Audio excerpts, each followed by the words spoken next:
consultant at Plan to Protect, and today I'm with Naomi Suggs. Naomi is our senior policy consultant at Plan to Protect, and I've had the privilege of working with her for almost 13 years.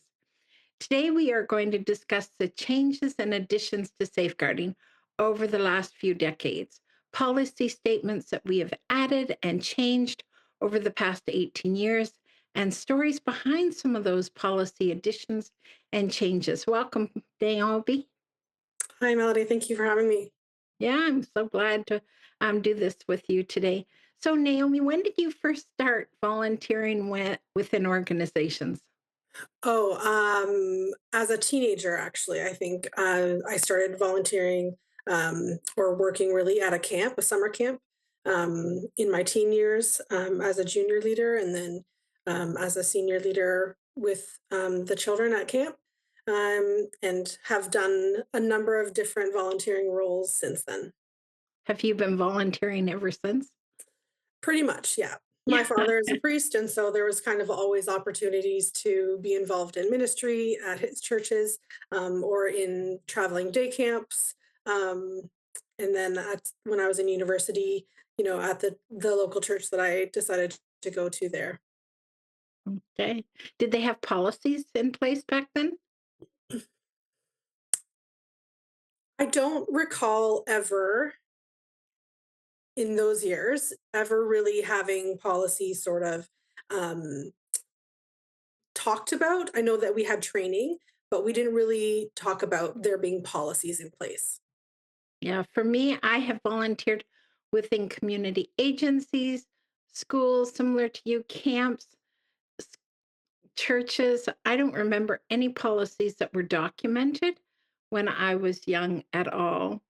So, I recently served as an expert witness in an incident of abuse that actually occurred in the 1950s. And I was amazed to see that they did have some documented policies. There was caution voiced to those recruiting leaders, especially for questionable behavior and suspicious character. They were documented policies and code of conduct even in place back in the 1950s. However, I think that was really, really rare. It wasn't until we started seeing the emergence of policies in the 1970s and the 80s. So that speaks to the question, doesn't it? And I'm sure you've heard it too, why do we have to do this? We never had to do that in the past. How do you respond to that question? I'm sure you've heard it. I've heard it so many times. Yeah, the variation that I get most often is we've known these people forever. We've done it this way, as long as I've been here. How come we now have to start putting things in place? I know everybody. Yeah.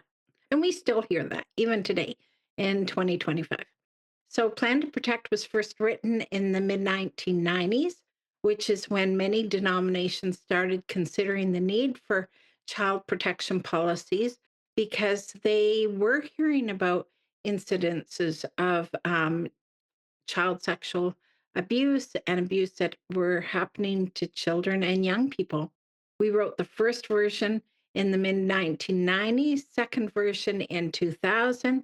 The third version was published in 2007 when we started Plan to Protect. And I think you joined staff 2011, 2012. Is that right? That's right. Yeah. Yeah.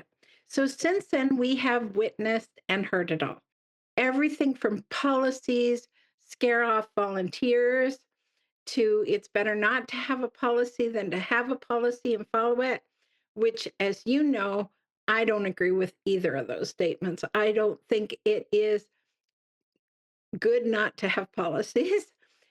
And I don't believe that policies, if they're communicated correctly, will scare volunteers off at all. So, Naomi, let's start with our 6 lessons. We've been talking about this week.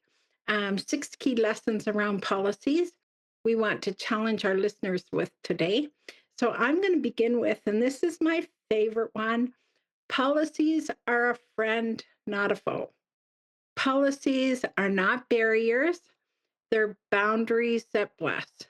They help us love well and justly, and help us live with integrity. And I'm all about integrity being one of my values.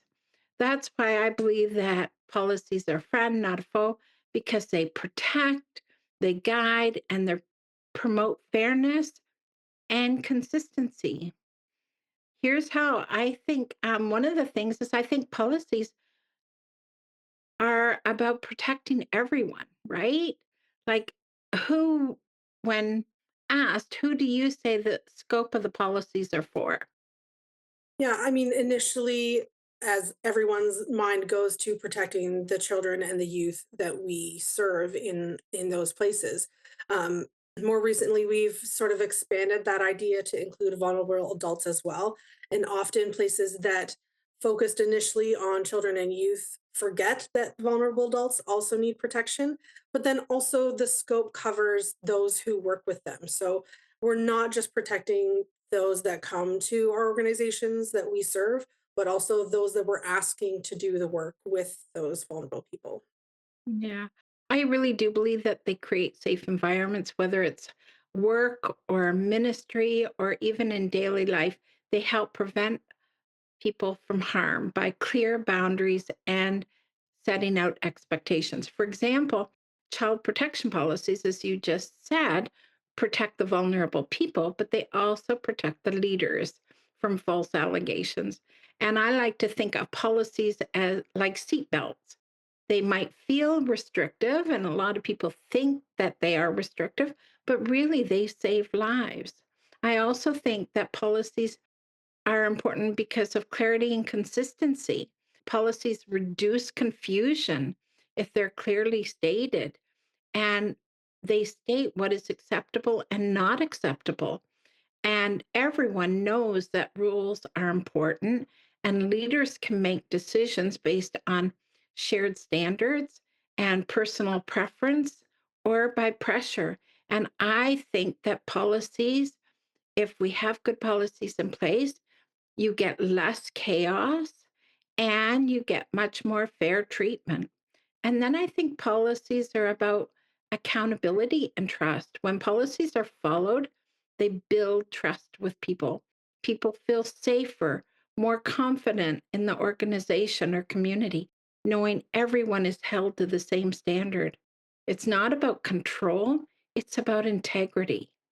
So that's my number one, that policies are a friend, not a foe. So let's build on that. What's one of your key lessons, Naomi? One of my key lessons, and I think I come up not against this, but I come across this a lot in my conversations with clients. Policies should not be made or changed in isolation. So, oftentimes we find that, especially when people are taking one of our certification courses, the administrator leader course, that they're putting together these policies or they're filling out the questionnaire.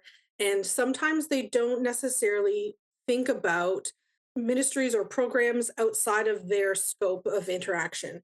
And I often encourage clients to ensure that they're in discussion with leadership of the organization, often because the buck sort of stops with them, liability sort of stops with them, with the board, with the leadership. So you want to make sure that those policies being put in place, being developed, are in conjunction with those who will be liable and responsible, as well as other leaders of the different ministries or programs that your organization runs, to ensure that the policy that is created is sort of broad in scope and covers all of the programs and all of the vulnerable sector that your organization deals with. And then the flip side of that is when changes are made. What we don't want to see is your program lead deciding that something in the policy isn't working for them and then just changing it ad hoc on their own. Most of the reason for that is, again, liability. The liability isn't with them if they change something, it stops with the board or the leadership. So we really want to make sure that when changes are being made or when policies are being developed, that is not a task you do in isolation, but with input from your leadership, with input from other organization program leads, as well as input from your insurance company and your legal team if you have that.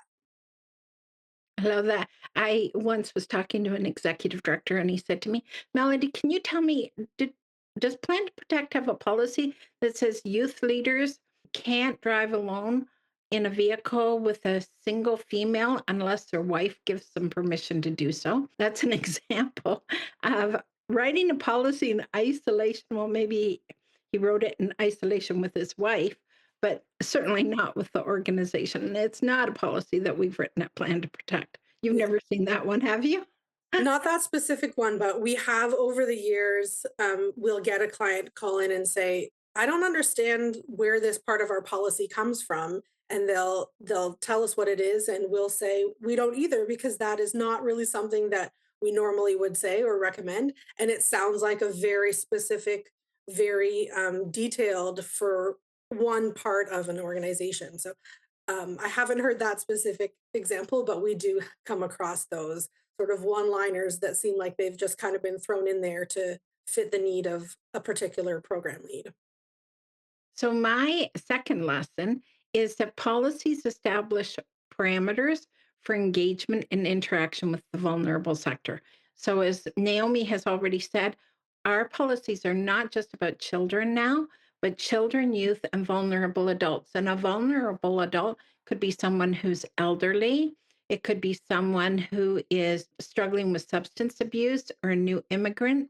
And even more so recently, we've been looking at sexual harassment and how individuals may be vulnerable because they are dependent on someone for counseling or mentoring, where there's a power differential.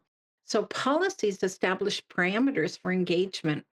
I recently worked with an organization where there was numerous incidences of clergy sexual misconduct and abuse. Leadership and HR had virtually no policies in place and no code of conduct in place, which questioned the value of employee policies. They even questioned it and said, well, we don't want anything to be so restrictive.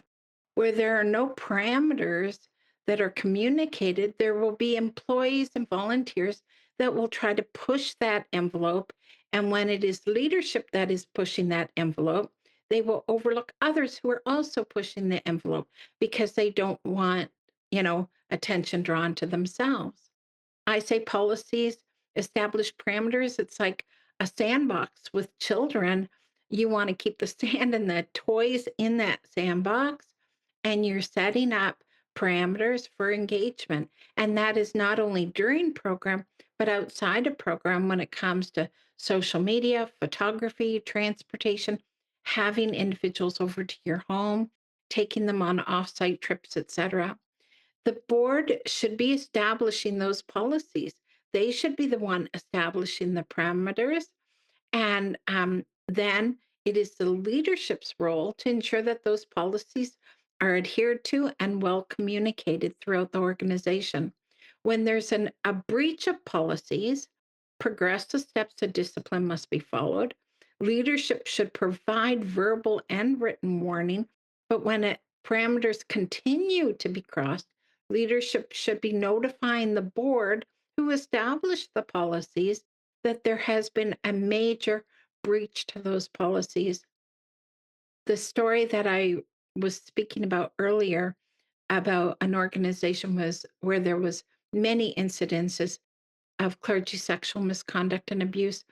There was numerous breaches of code of conduct, even if it wasn't written. Um, Power differentials, abuse that took place, but the board was never notified.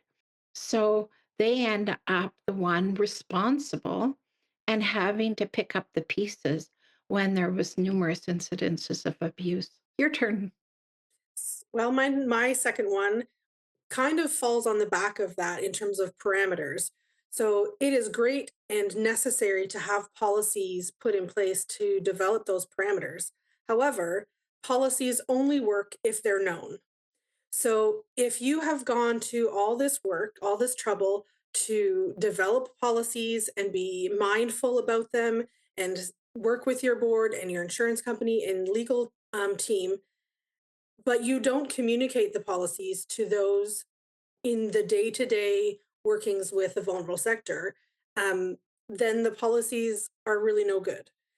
And one of the best ways to communicate those policies is in training. Often I get this comment from clients when I'm helping them develop policies.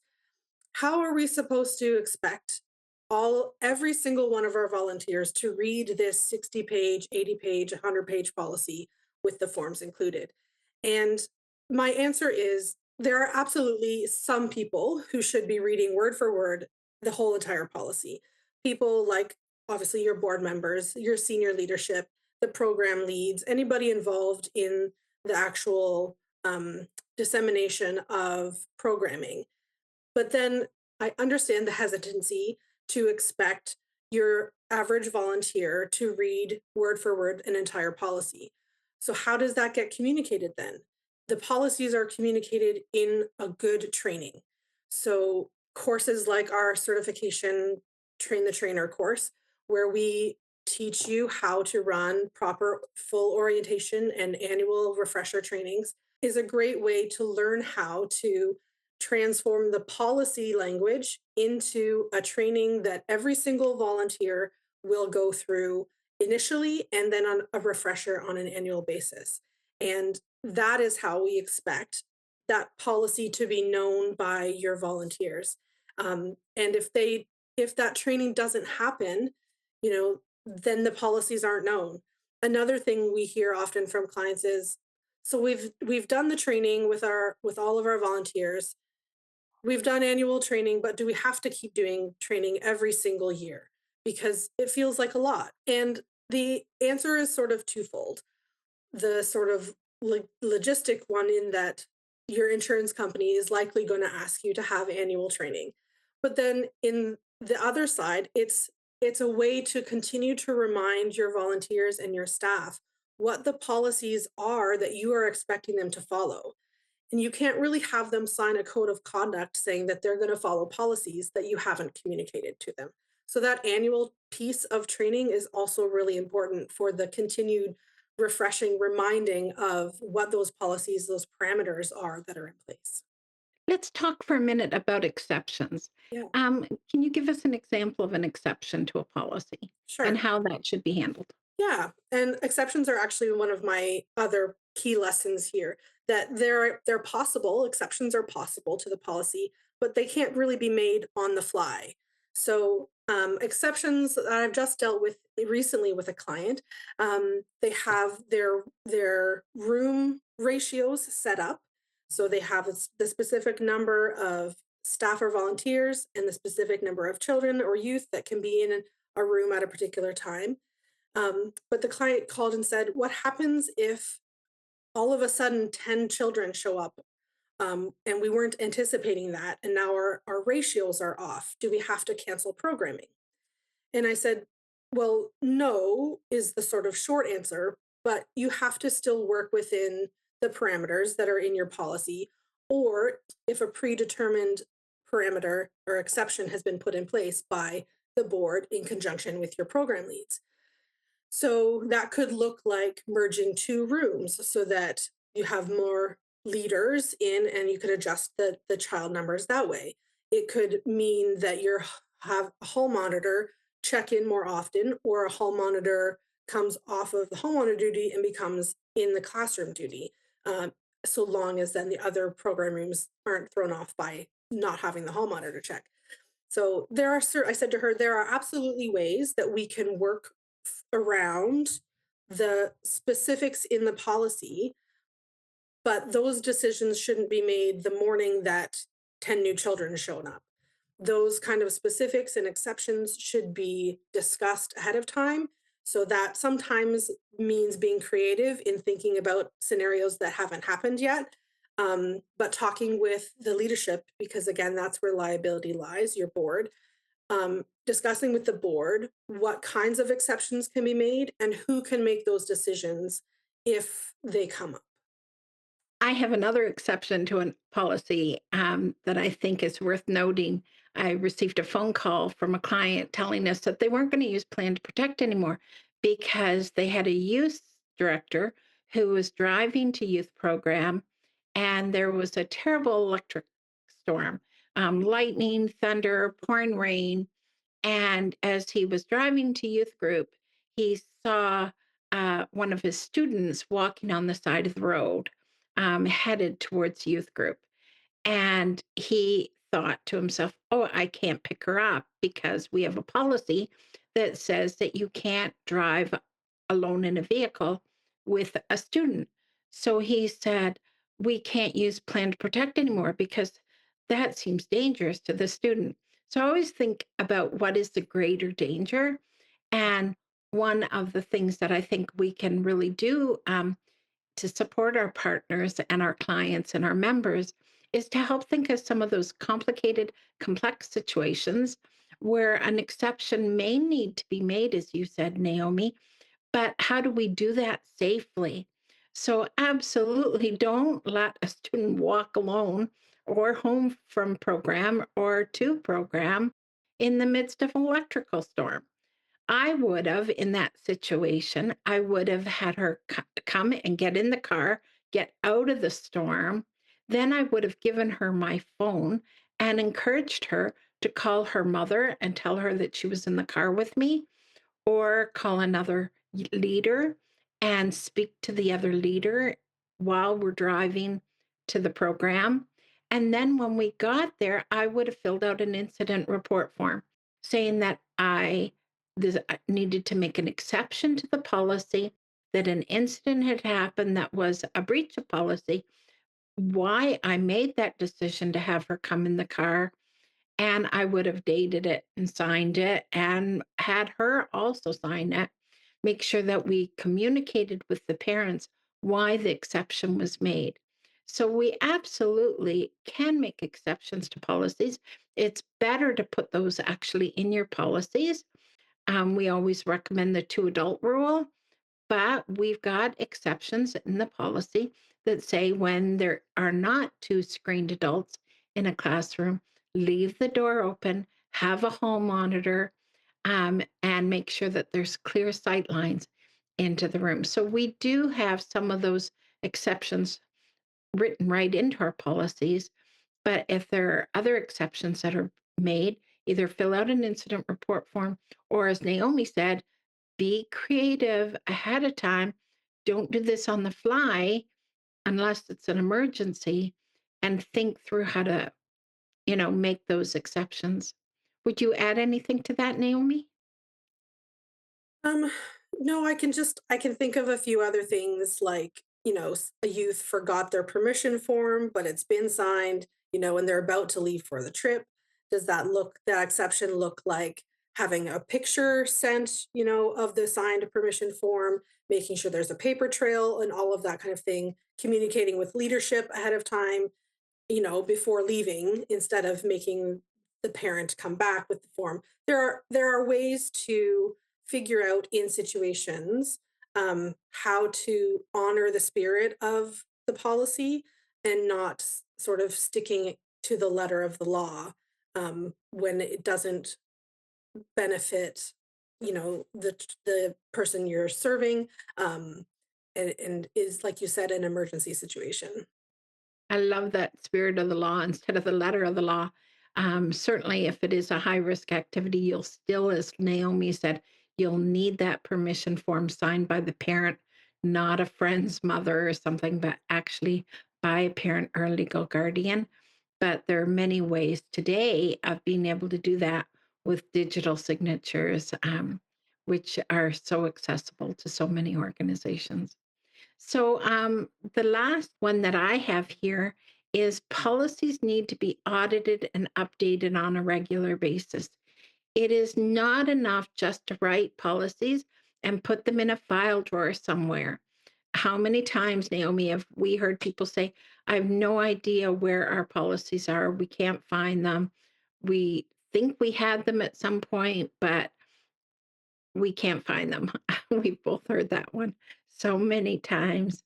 And policies need to be, they need to be an active document that you review frequently.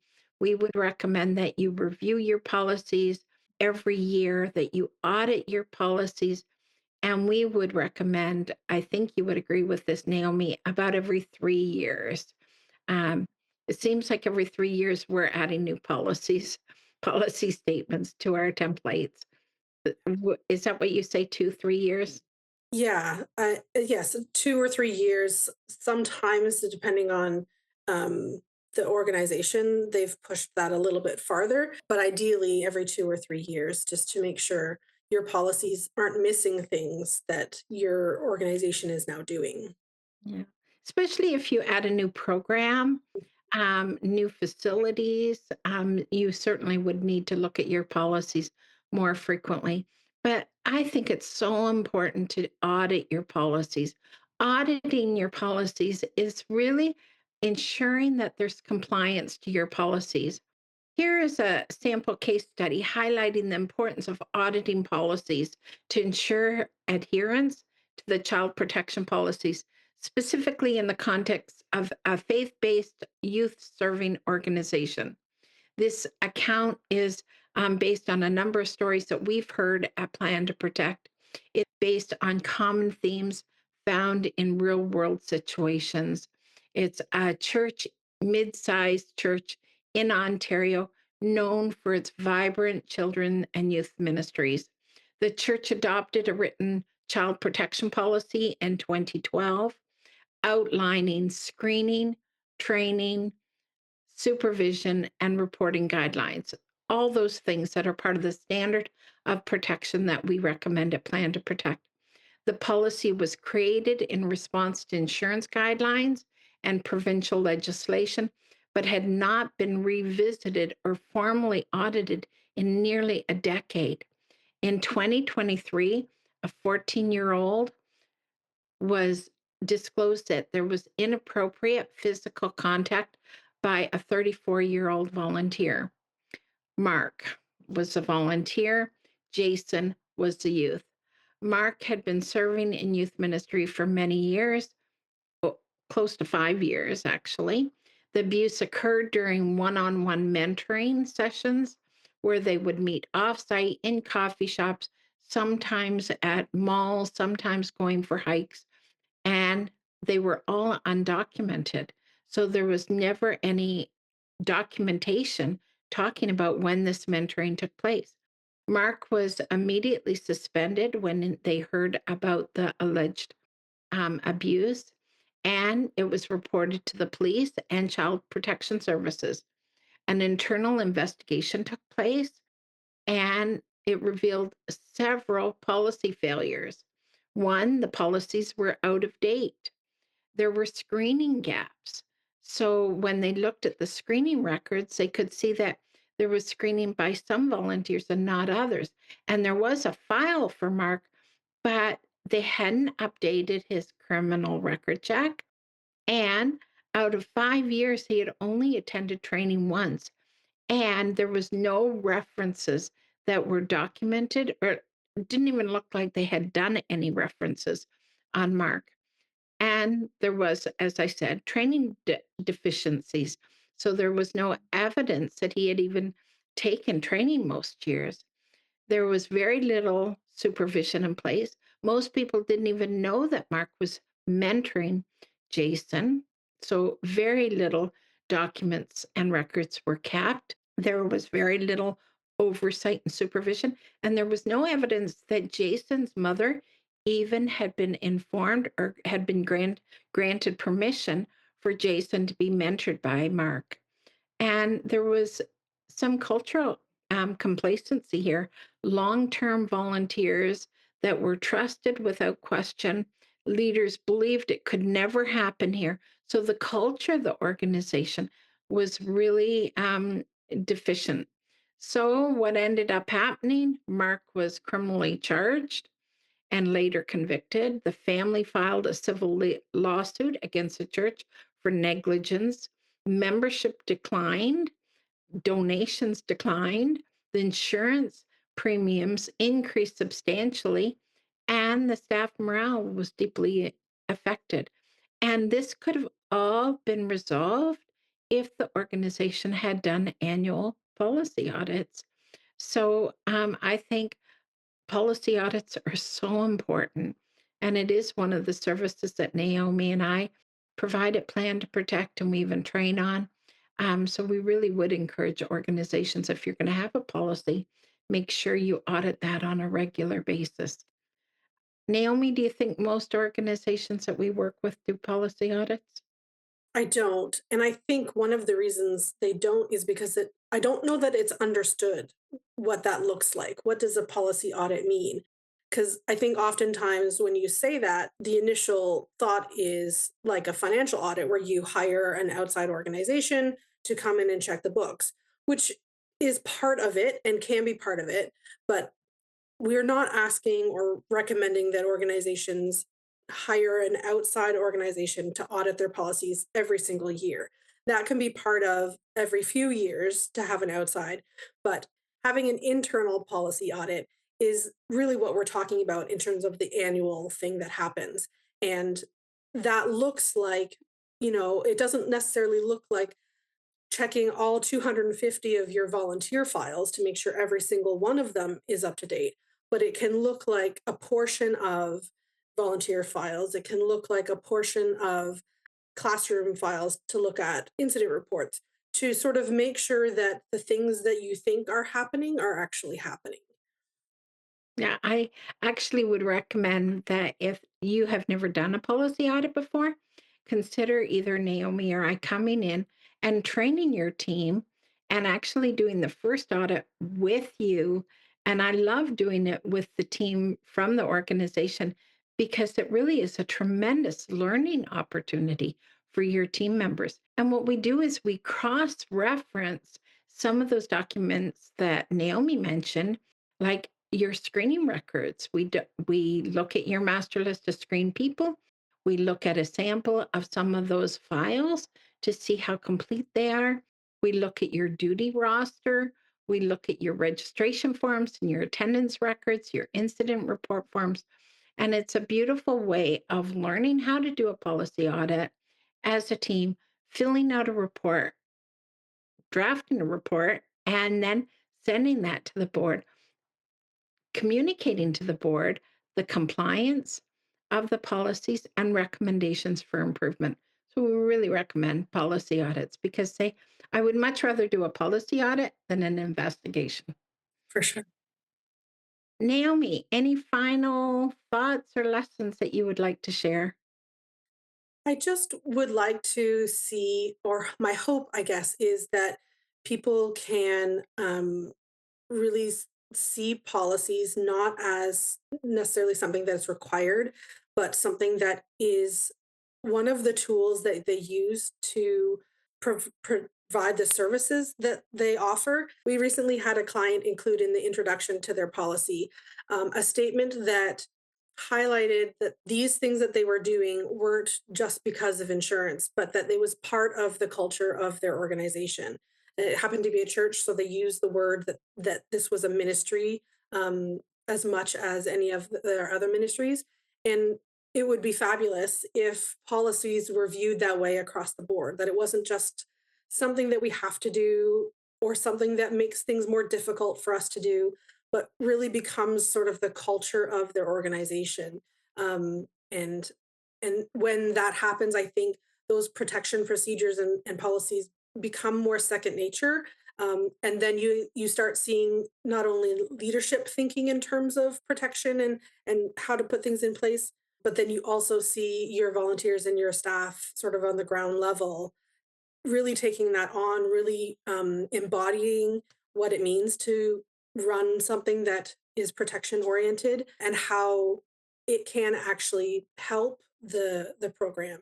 I know that oftentimes we think that boundaries can be hindrances, but what you find when if anybody deals with children or has children, what you find is that when they know the limits of themselves and the limits of what is possible, they actually perform more or they do more because they are not afraid of reaching the limit because they know where it is. So boundaries aren't restrictive. In fact, they are a safety net that allows us to have the freedom within those boundaries to do all that we are called to do with whatever age group we're working with. So well said, Naomi. I think you have finished us off well. They are a safety net. As I started off today, they're a friend, not a foe. They're about protecting your people, both children, youth, and vulnerable adults, but they're also there to protect your employees and your volunteers from wrongful allegations of abuse, but also for that whole concept of safety and protection, and make sure that there's consistency and integrity within your organization. It really does demonstrate that you are a professional organization and want to do ministry or programming really well. So, thank you, Naomi. Thanks for joining me today. Love working with you, and I appreciate the great work that you do in customizing policies for so many of our clients. If you need a policy done, anyone that's listening today, please don't hesitate to reach out to Plan to Protect. Our email address is info@plantoprotect.com, or plantoprotect.com is our website, or 1-877-455-3555. Thanks so much, Naomi. Thank you, Melody.